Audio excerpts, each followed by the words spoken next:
بھی ہم سوچ دیتے ہیں. 4 سال کے بچے کو نہیں پتا ہوتا، بیٹی کو نہیں پتا ہوتا کہ ایک لباس بار بار نہیں پہنا جا رہا ہوتا. پھر ہم کہتے ہیں ہمیں تو نانی جو دیتی تھی ہم پہن لیتے تھے. ہماری ماؤں کے اپنے اندر یہ سوچ نہیں تھی تو ہمارے اندر کہاں سے آتی. اچھا موسم ہوتا تھا، اگر ایک جوڑا لٹکا ہوا ہے کالا اور وہ پہن کر خالہ کے یہاں گئے تو وہی پہن کے پھپھی کے یہاں، تو وہی پہن کے ممانی کے یہاں، تو وہی پہن کے محلے کی مسجد مجلس.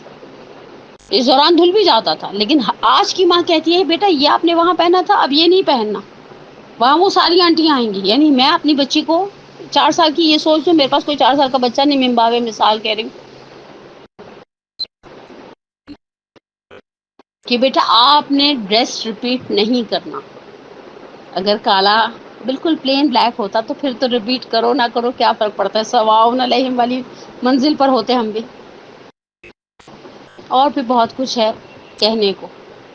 بچیاں ہیں، نوحے پڑھ رہی ہیں، ویڈیوز بنا رہی ہیں، پیچھے مجمع کیسے ہے کیسے نہیں ہے. کیا منہ دکھائیں گے ہم سیدہ کونین سلام اللہ علیہا. کس حال میں ہم میدان محشر میں شہزادی کا سامنا کریں، جن کا بھرا گھر لٹ گیا میدان کربلا میں. جابر بن عبداللہ انصاری سے اس جملے کو نسبت دی جاتی ہے کہ عطیہ اوفی نے دیکھا کہ قدم رکھتے ہیں سرزمین کربلا پر اٹھاتے ہیں. کہا قدم بڑی تیزی سے اٹھاتے ہیں، سرزمین کربلا گرم ہے کیا؟ کہا نہیں، گرمی تو بہت چھوٹی سی چیز ہے. زمین پر پیر رکھتا ہوں تو احساس ہوتا ہے نہ جانے اولاد فاطمہ کا خون کہاں کہاں بہا ہوگا.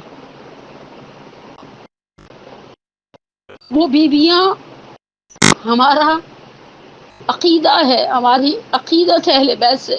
ان مجلسوں میں پرسہ لینے کے لیے آتے ہیں جن کے گھر خالی ہو گئے، جن کے سروں پر سہاگ کی چادریں نہیں رہی، جن کے بچے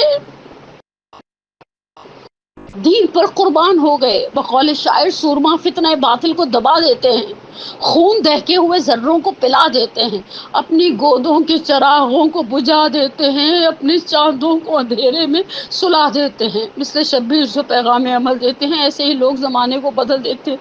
جن کے چاند کربلا کی خاک پر سو گئے، پھر کوئی ماں کہہ کے پکارنے والا نہیں رہا.